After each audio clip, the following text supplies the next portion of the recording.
মানুষ যখন বিপদে পড়ে বা সামনে একটা বিপদ ঘটবে সে আশঙ্কা করছে, এটা নিয়ে কিন্তু তার মূলত হতাশা কাজ করে। কিন্তু আমাদের মমিন বান্দাবান্দির এই বিপদের সময় অধৈর্য হয়ে হতাশ হওয়া, এটা একটা নিরুৎসাহিত করা হয়েছে।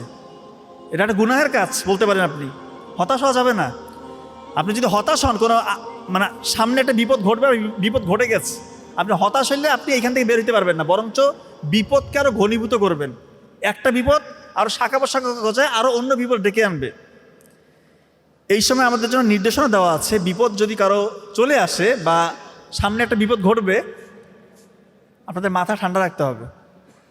মাথা ঠান্ডা রেখে চিন্তা করতে হবে যে এই বিপদ থেকে কীভাবে বের হওয়া যায়। এবং ইসলামিক যে তরিকা, সেটা হচ্ছে ব্রেনকে ওই সময় কাজে লাগাইতে হবে। ব্রেনকে কাজে লাগিয়ে ব্রেন যে চিন্তা করছে ওই অনুযায়ী শরীরটাকে কাজে লাগাই দিবেন এবং মনে মনে জিকির করবেন, আল্লাহর কাছে সাহায্য চাইবেন। আল্লাহ তাআলাই দেখবেন ইনশাআল্লাহ বিপদ থেকে আপনাকে উদ্ধার করবে। বিপদে হায় হুতাশ করে কখনো বিপদ থেকে আপনি উদ্ধার পাবেন না। কেউ পায় নাই, আপনিও পাবেন না।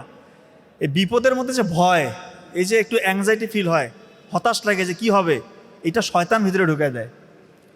আপনি আল্লাহর যে রহমত, এই আল্লাহর যে রহমতের যে একটা হচ্ছে আশা ভরসা, সেই জায়গা থেকে আপনি দূরে সরে নিরাশার জায়গায় আপনি আশ্রয় নিয়েছেন। শয়তানকে ভয় ঢুকে দিচ্ছে, আপনি মনে করতেছেন এখান থেকে কীভাবে উদ্ধার পাবো। অথচ আপনি যদি আল্লাহর উপর ভরসা রেখে আল্লাহর কাছে জিকির করে এখান থেকে বের হওয়ার জন্য উপায় বের করতেন, দেখতেন যে আপনার ওই বিপদটা নিয়ন্ত্রণে থাকতো এবং আল্লাহ তাআলা দেখবেন এখানে বিপদ থেকে উদ্ধারের জন্য একটা পথ বের করে দিতেন ইনশাআল্লাহ।